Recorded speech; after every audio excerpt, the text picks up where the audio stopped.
So there's the filter from it, 10,000 kilometers later. Oh shit. Oh shit. What are we gonna do now, Christian? Our spare engine is almost done. I can do that forever. Look at my muscles. The root cause of the problem was simply that this wound in all the way and then it jammed at the end. Ever since you touched my car, Oh my god. the rear brake locks up. I found the problem. I had to reset basically the ECUs. I outsmarted it, okay? It's only a Land Rover and I'm German. Look at that, my live tripod is back. That is so mean.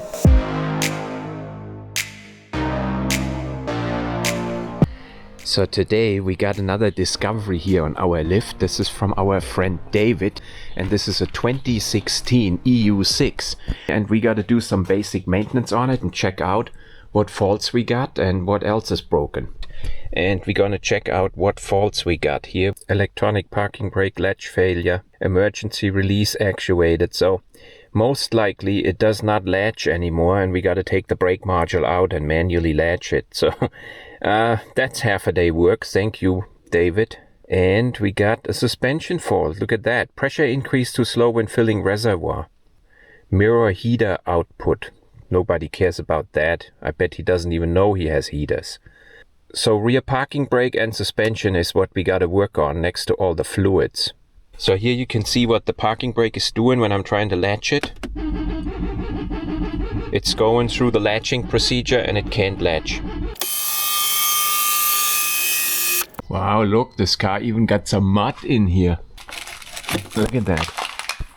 We're gonna change that oil in here because I think it's original with 150,000 kilometers. That's the first thing. Then we're gonna change this oil and the diff in the front and the diff in the back. And then we're gonna go after that parking brake. So gotta remove the prop shaft heat shield. So for all of our first time viewers who are planning on buying a Land Rover, you kind of get addicted and you have more Land Rovers than you might want. Our pretty reliable Land Rovers are not broken at the time, and Christian is just so bored on a Saturday morning.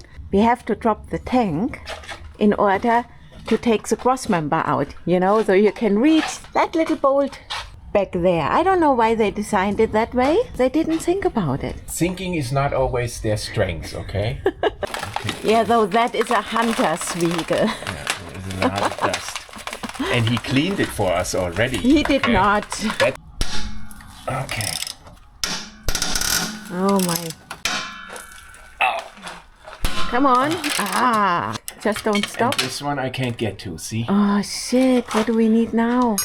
He completely forgot that he bought long wrenches. Completely forgot that we have these. So none of these wrenches fit onto these nuts, and it's clearly an 18. So this is cheap Chinese crap from Amazon. They're gonna have to take them back, should be no problem, but it's extremely annoying that they can't even make these and have enough quality control to make sure they fit. And they were not really cheap. No, they were not cheap. Gotta go back to the old technology. The proven method. Whoa. So look at that. You see how thinly worn that holder is? That also happened on my Discovery 3 and we welded it. So gotta raise the tank back up. Wow, mud in Germany. I wonder where he found that. Tank back up and temporarily secure it again. So, there. So we're not making any progress here because look at that, we can't get the crossmember bolt out. Amateurs working at Land Rover. So I took this off with my special exhaust plier and now we're making progress. One is out. Well, oh my god. Robin can weld this later on. Okay. Who hit her head in between and had some tears? That's sad. I know, because I lowered it down a bit. Okay. Poor girl.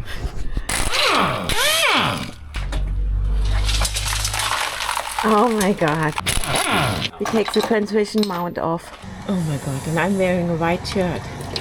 Okay. So the oil change interval on the ZF-HP8 is 80,000 kilometers according to ZF. Land Rover specifies 240,000 kilometers. It's not filled for life like some people say in the internet. It's not a good idea to drive the oil longer and then flush it. It's a better idea to change every 80,000 and just change it. So the 4 rear bolts on the pan are a little bit difficult, so that's the setup I use. A ratchety wrench with a Torx bit and a little bit of tape. If you get into trouble on one of these bolts, you have a bad hair day, that's for sure. Oh my God. There's the last one from the rear bolts. I did break all of these loose before I use a power ratchet. So, trying to make the minimum amount of mess. Now, I'm gonna take this pan off. And now you have to turn it, twist it. And we got it out.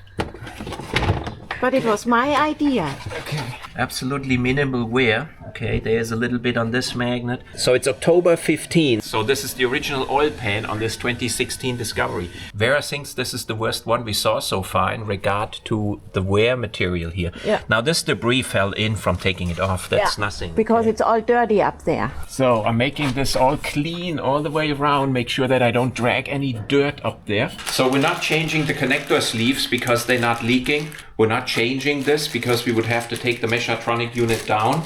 And there is no reason because this car doesn't have any shifting problems. And by taking this down, I'm risking to get it somehow contaminated. And then I got a ever since you touched my car problem. Yeah. Well, we could have a ever since you touched my car moment. So the new oil pan is from 7/23, so basically 1 year old. It comes with all the fluids and it comes with a new bolt kit. We have always a kit like that on stock. Oh my God. And when I scoop this over now, I don't want to scoop any dirt in there. This would be really bad, okay? That's like a walk in the park on a Discovery 4. On a Discovery 3, it's a nightmare. And let's put one bolt in here. If you use power tools here and you mess up a thread, I got no words. So if you hear any background noise today, our son Robin is at home, who is a blacksmith, and he is building a tripod for my fire pit so I can make lunch in my Dutch oven over a fire, like a cowboy, like a cowgirl. I'm gonna tighten them to 10.758 Newton meters, and I'm not gonna double click to avoid any comments from desktop mechanics. We're always gonna go across and then towards the outside. What do desktop mechanics know? I can double click it off camera. And the back side, I'm gonna click it until this bone starts to slightly hurt like on a rainy day. 10.758. I should have opened the drain plug before we started this work. Oh my God. But I got lucky. Done. A decent amount of copper grease on here, so we don't have a bad hair day next time. Next time? There's no next time. Good. So. Makeshift transmission stand. We're gonna need that soon for our Discovery 4. And I can double click them to get some comments from our desktop mechanics. I'm supposed to increase the torque by 10% because I'm tightening through the bolt and not at the nut. But I don't do that because it's nice and greased up. And now this one here. I use plenty of copper grease for these bolts of the fuel tank.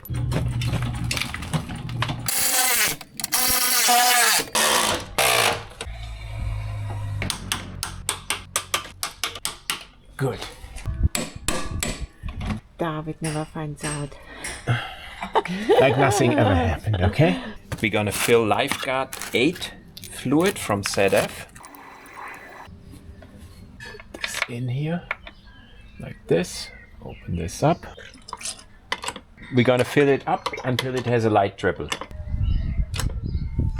Now with the engine running, I gotta fill until it's dribbling out again.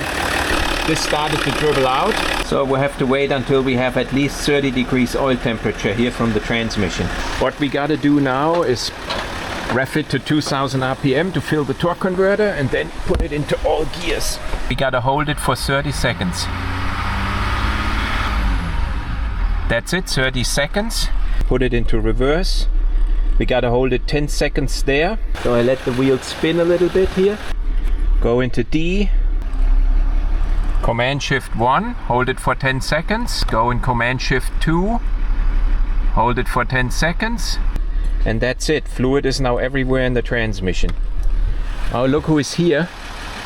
Do we have 30 degrees? Yes. 31. Now I gotta open the fill plug and see if there is a light and steady dribble out of the fill plug. If not, I gotta refill some fluid. There, yeah? Because the oil cooler is still not open. Yeah. Because that's good enough for me. So this job is complete.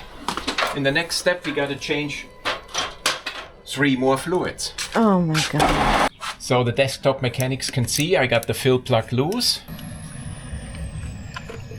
Oh, look, this is still brand new. We probably changed it in the past. So we're gonna fill 1.5 liter of Ravenol DTF1. So he will be doing that for the rest of the afternoon. There That's we what go. we are doing, and that is a light triple. And these get 20 Newton meters only here.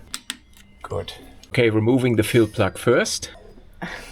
That's brand new oil. So the rear gets 1.1 liter of 75W90. Yeah, good. That's good enough for me. Is our torque wrench broken? No. Oh, dangerous. Yeah, you don't want to get any dirt in. Oh.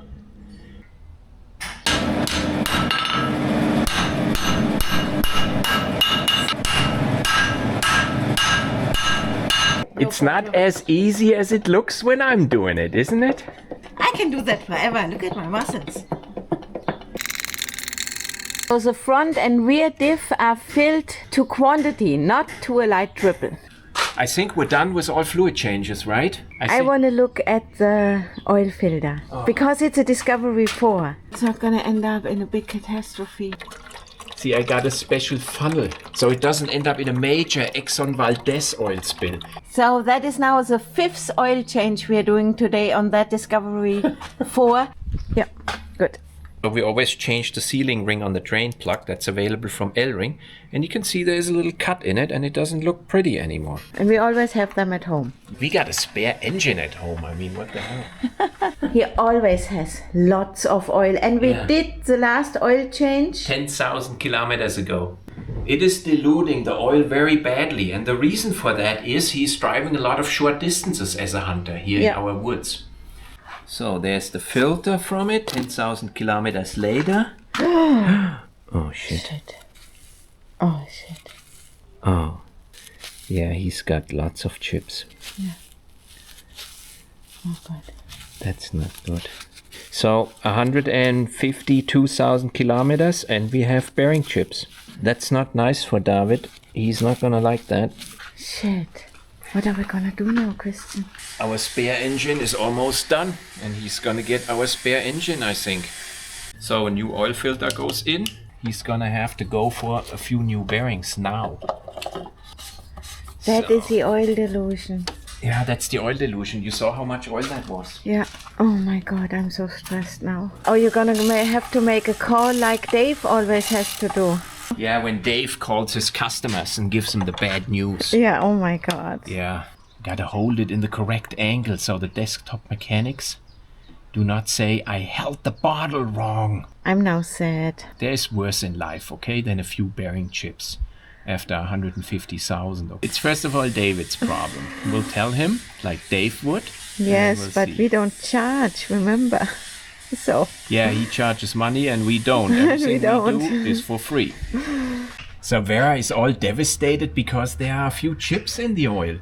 It's a Discovery 4. I know Jörg had some chips and he's still driving around. Oh, okay. How many? So many that he wasn't happy.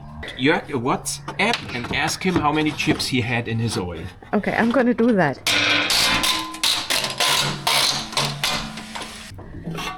So he's gonna straighten out the underbody protection plate. So I basically drained 6.8 liters of oil out of this Discovery. And normally when we film after a filter change, we put in 5.7. And David said he did not refill oil. So this thing had basically After oil consumption, at least a liter of diesel in the oil. These cars suffer very badly from oil dilution when they drive short distance. Usually when I drain a Discovery, I can fit it in a 5-liter bottle. It's always close, but it usually fits because it consumes about half a liter in 10,000 kilometers, and then everything is good. And here, I had a liter already in here, 5 liters here, and I just poured in another 0.8. That's not funny. So right now, all Discoveries in Vera's world have bearing chips, okay? And the day is over, and there's nothing we can do, and this engine is gonna fail in the second where I started now, okay? Yes. It's not like that. Those bearing chips will not cause an immediate engine failure. We don't know how long this thing will last. A normal workshop would have not checked the oil. So they would have put him new oil in and sent him out on the road. And it might run another 50,000. So yes, if you switch to 5W40, it does not prevent the damage that has already been done. Of course not. And if you drain out of a car which only holds 5.7 liters of oil, 6.8, something bad happened. And that is oil dilution, and that killed it. Oh my God. Look What's at happening? Oh, wow. So that's like the top of for my tripod. Holy cow. And guess where that piece is coming from? Out of a suspension bushing Discovery 3. Yes, that's true. Cool. That looks incredible, Robin. How many hours did you take for it? 6. It's incredible. That's gonna be the nicest grill tripod ever. Yeah. Okay, last thing I gotta do is clear the adaptation values of the transmission, okay? There's always a big discussion if you need to do this or not. You don't have to do it, but then it will take a lot longer for the transmission to adapt the new adaptation, okay? Versus when you delete them, it adapts it within 10 kilometers and you're done. Plus, if you did have some sort of a shifting problem, it's most likely not gonna go away by just doing an oil change. It still sounds good. He started it. I'm afraid to start it now without the owner knowing that there is an imminent bearing failure happening. Oh my God, I'm so stressed. So we're gonna go after that broken parking brake on this vehicle. Let's see what a debacle that is.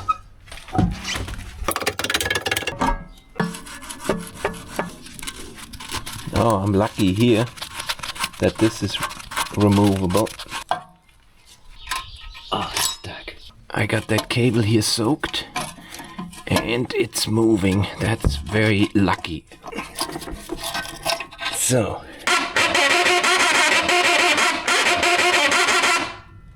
Nah, that didn't do anything. So I'm gonna have to get that module out.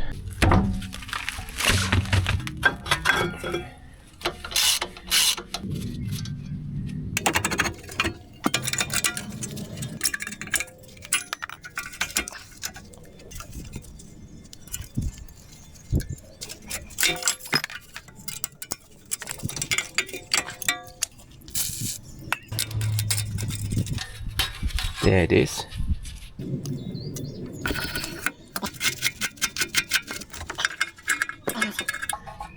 That was easy. This cable is also loose, so gotta be something inside the actuator. Here.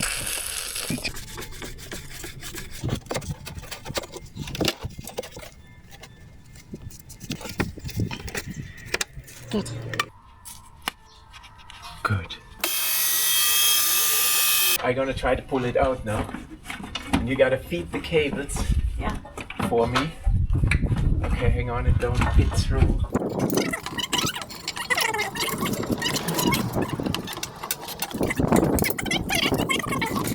So hopefully I find the root cause for this, and if it's something really simple, then I'm gonna be pissed off because it took me 2 hours to get this thing out. Yes, and we don't actually have any spare parts, do we? Well, most likely I can repair it. Oh my God. And why is this not latching? See, there's the latching mechanism, and this is not latching in here. And I gotta find out why this is.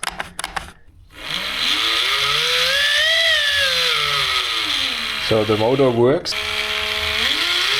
The root cause of the problem was simply that this wound in all the way and then it jammed at the end. And the motor did not have enough torque to open it back up. So all I had to do is unjam this and I can put it back together. What a debacle, like a 2.5 hour job just to take this out. There were a lot of debacles this morning. Our video did not upload. Yeah. And I got so many messages that my video did not upload. Yes, we know. Okay. But a new upload takes a couple of hours. You know, our YouTube statistic is going to drop now a lot. It's probably going to take us a couple of weeks to make back up for just a few hours in a delay. Guys, check this out. I got a spare HP8 transmission here for free because it got a crack in the housing. We got this here from Emmett and he replaced this on his Land Rover Discovery 5. So that thing was losing oil and he got himself a new transmission. And the remaining one, he called us and we picked it up. This is really awesome. Good, so you left a sticker? Yeah. Because there are not many Discovery 5s with our sticker on it. And look at the shop what they have. So that's a 740 BMW with a V8 in it. Guys, we are here on the other side of the River Rhine, okay? This is a completely different landscape, but it's not really far away from where we live, okay?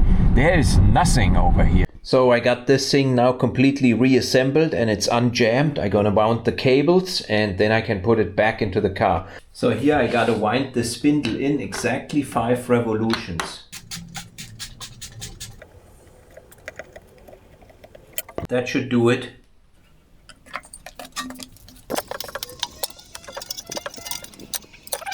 So I have not managed to take this part off without breaking it here. 3D modeled me here now a plug, which allows me to mount this then, and I can 3D print this.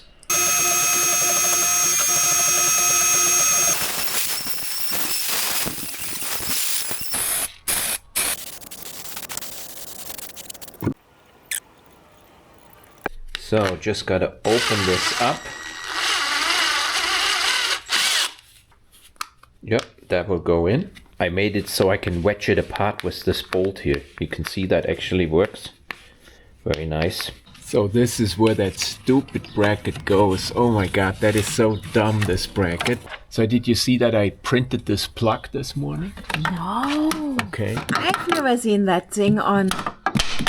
See, it fits. Oh my god. I even made it so I can put a bolt in.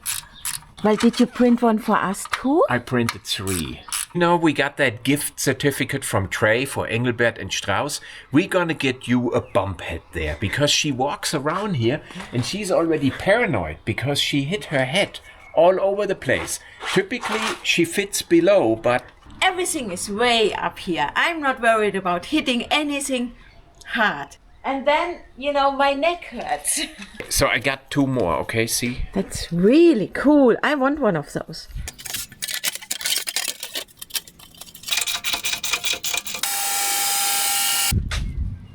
In order to get this module out, I actually went here through the wheel arch and I opened this nut there.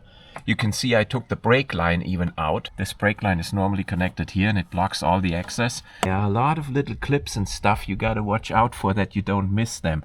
And in case of David's car, there was a lot of mud and I had to wash this mud out several times. So see how this is almost true here and it has a sharp corner already? And it's destroying this cable here. I had to weld it up and now I got a big hose over it, so I think this is gonna last a while. So make sure you lubricate all the friction surfaces with anti-seize. I'm using a new set from Bosch and I also got new brake hardware. So just after I got everything back together and it looks all nice, I found out there is a hole missing in this shoe here. See, the original shoe got a hole here?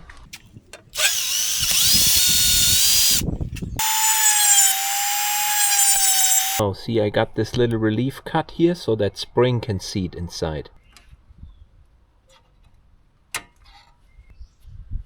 Doesn't look completely stupid. Yeah, it looks about the same, I would say. It was stretched from this corner. They are still good out here, somewhat, but here they are really bad, so I'm gonna have to put new discs in. Some new Bosch this time, instead of Brembo.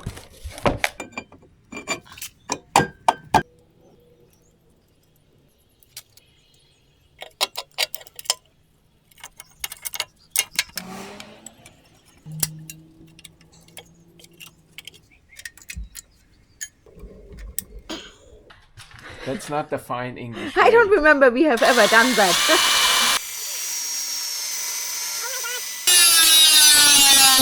So darn it, I had to drill another hole. It was on the wrong side. According to the picture in the manual, you can clearly see the spring got to go on this side. But according to the picture I took earlier, it was on the other side. So the amateurs assembled it wrong. Either the manual is wrong or the condition of the vehicle was wrong. But I got it now according to the manual. For the 5th time. Perfect. And I got it all documented on pictures. Ever since you touched my car, Oh my God. the rear brake locks up. Click, click. Nice. Okay. So in my professional life, I did already build machines to make this cut for balancing. Yes. Oh. I looked at the wrong hole. Oh my God. It's got to go on. Click, click. Now can we go and have dinner? Yes. I'm so hungry. Okay, I got to do the setting procedure here. We're gonna do a bedding in procedure later with me filming from the outside. This is a reason why this thing fails, okay? This is locked up. It doesn't move anymore, even after wiggling it for some time. So it basically is a lack of maintenance. When you're gonna discard your old disc brakes, don't forget to take out these plugs. That's how probably we lost ours, you know? I got another complete maintenance kit, and it does include this little spring. Yeah. Most maintenance kits don't, okay? So I use this one from Quick Brake. I gotta open up this Allen screw, tap this wedge, the brake shoes down into this direction. Now I gotta go over the wedge adjuster. So I got the parking brake back in and I got the brake shoes adjusted. This was a lot more work than I thought. We'll pull this. That sounded okay. But I got here a weak battery and I don't know why. I got the charger on already. So the good news is all faults cleared. So I'm gonna do a service interval reset here. And done. Service message reset. And done. So what's really weird is that it says here weak battery, but over here my gap tool says 12.7 volts. I think I'm gonna do a battery replacement here. See if this fixes it. And continue. Let's see if it still comes up with that fault message here when I turn the ignition off. Huh, that's unbelievable. So health 69, charge 100%. I don't understand it. That should be good enough to run this vehicle. I found the problem. I had to reset basically the ECU, so I disconnected the battery, left it off for a while and reconnected it. The fault message is gone. So it was something weird going on. It thought it did not have enough voltage or power, but I outsmarted it, okay? It's only a Land Rover and I'm German. Look at that, my live tripod is back. That is so mean. So this side is completely done, and now when she is no longer interrupting me about newtons and newton meters and units, I can go over and do the other side. Are you even allowed to mix Bosch discs with Brembo brake pads? Oh my God. It's like if you're asking to mix Barilla noodles with Kraft tomato ketchup. Miracoli. It's brake pads, and those are steel discs, and the stupid bolt doesn't go in on camera. He's using Bosch brake discs and Brembo pads. I wonder if that's even allowed. So the vehicle even gave me a hard time with the battery, okay? It kept saying battery is weak or start engine, you know? Then I texted David and I said, hey, what cheap battery did you buy, okay? He gives me a voicemail back saying, well, I had this battery put in 2 years ago in a shop and he paid 300 euros. So that battery wasn't cheap, and I asked him what shop, and it was a generic shop, and what did they not do? They didn't. Reset the battery installation, okay? On a Discovery 4, if you install a new battery, you gotta tell the car, this is a new battery. If you don't do that, your battery life will be sacrificed, and this is exactly what happened. And the last bolts on this stupid brake. What a debacle, just because of this stupid parking brake module, okay? Taking this out on Discovery 4 is possible, okay? even without a lift. But it would be the absolute nightmare, and not with 52. We actually gonna have to bleed this brake because I had to disconnect this brake line. Go into the driver's seat and listen to my commands. Oh, it's empty. Yes? Be hard. It should be hard. But Christian, Is it hard? Yes. His fluid looks horrible, but I'm about out of time on this vehicle. I'm not gonna change this for him now. And bad brake fluid can break the ABS module. It's candy and stuff like that, so I'm gonna take off. Okay, good. So I'm too short, I can't give you a close-up. Because I'm not a brake shop, okay? I'm a specialist to repair parking brakes for €0 compared to a Land Rover shop who charges €3,000. So I think that was a good deal for David. Oh my God. Yeah. So we're not gonna put in the lock nut, the security lock nut again. Because nobody steals the rims of a Discovery in Germany, okay? Brad pooped on the Queen. Shitting on my Queen can cause immediate death. So all wheels are torqued. So we're gonna replace them in the front too. So I think these are original. He never changed those. Snap. And don't cause a bad hair day. So now that Fabian is gone, it looks like we inherited David's Discovery as our problem child. Yeah, not even his EU4 sticker is in a good shape. Oh my God, even the paint on the hood is gone. Oh my God. We already replaced that one. And now he broke the other one. I've never broken that on my Discovery and I use it every single day. Yeah, that's really nice. Yeah. Nice one here. There's a bolt missing. He treats his car like it would be a Toyota. And then here I bought the bolt which I snapped off in the Queen.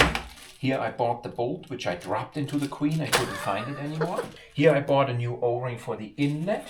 Is there anything for my Discovery? Here I bought, yeah, this is for yours. Ah. On your Discovery, I did not install those little clips on the rear brake cables, and that's not good, okay?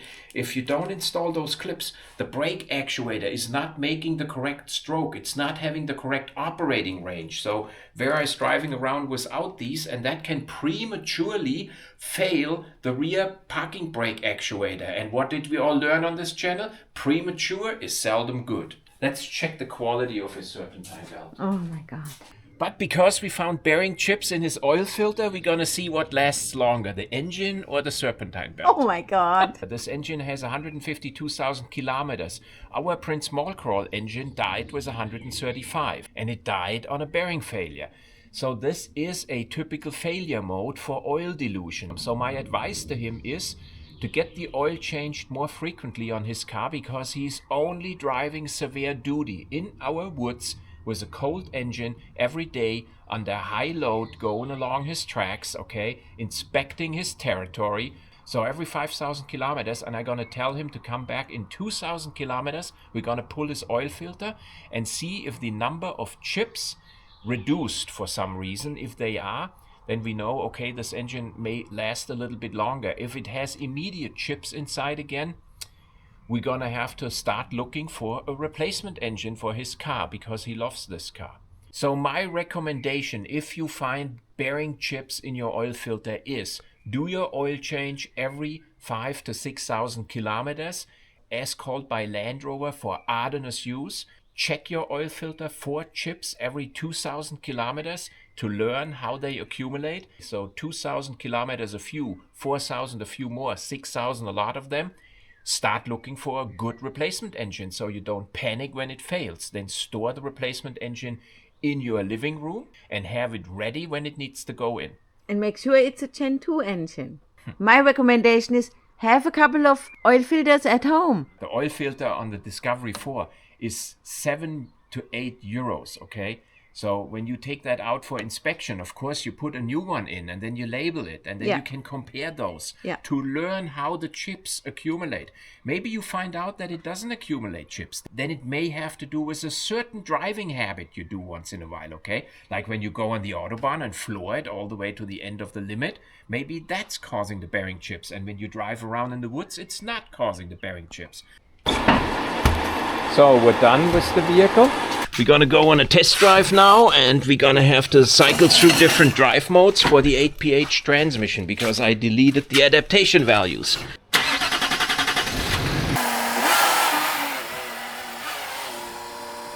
Did you notice how poor this thing starts? It needs quite a bit of cranking, so next thing we're gonna do is change the in-tank fuel pump prematurely, something we don't really do, but I gotta start somewhere. Now,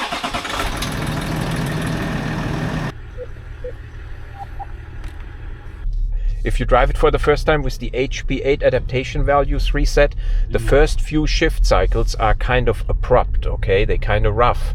So here we're checking the oil level of his car. Because I even renewed the wipers. Isn't that a service? How about it? Very good.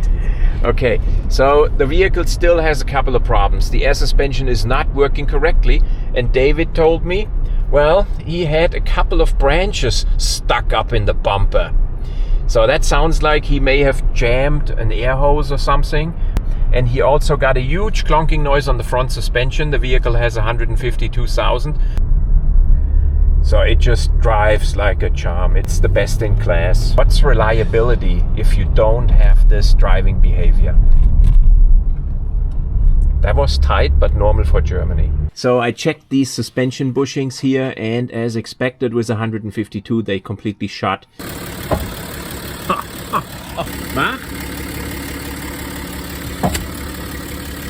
I forgot to film the bedding in procedure on David's car, so we're gonna film this right now here with our Discovery and Vera driving, so you guys know how it works, okay? Oh my God. I got the instruction here on my cell phone. Now, in order to put the car into the bedding in mode, you gotta hit the brakes 3 times within 10 seconds. So hit it. Oh, hang on, that doesn't work, okay? We're gonna put it in park so it doesn't drive away. Now go off the brake. Yeah. Okay, now hit it 3 times. 1, 2, 3, hold. You have to relax and do this slow, okay? Okay. 10 seconds means not in 2 seconds. Oh, okay. Okay? Leave it. Yes. Okay? 1, 2, 3, hold. 1, 2, 3, 4. 1, 2, 3, and there we are in the EPB Wartungsmodus. Okay, so that's the EPB maintenance mode, okay? I'm still holding. So I'm Put it into gear. Okay, 25 kilometers per hour, go. And then hit this brake here, let it coast, pull. Hold it. I wasn't Release it. 25. Okay, well, it doesn't need to be max speed on the first go round. Now drive around, do that one more time, please.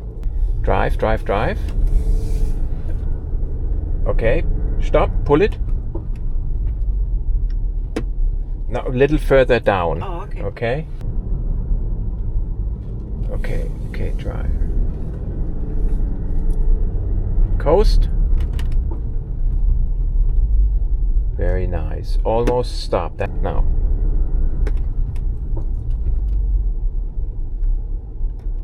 Very nice. That's the way to go. Now drive 2 loops without pulling it so it can cool down.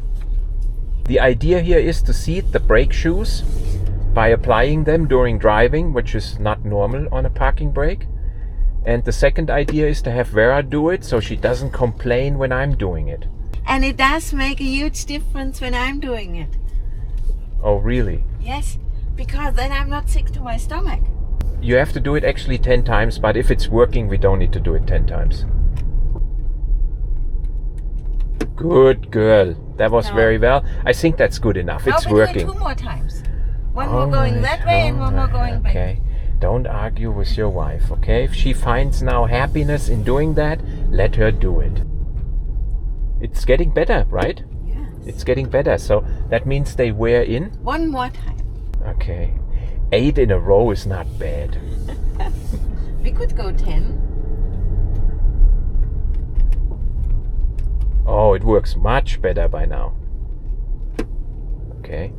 And when you actually apply the parking brake switch in this mode, it will pull harder and harder and harder, okay? At one point, the little breakaway clutch inside the module will actually actuate, and you want to avoid that.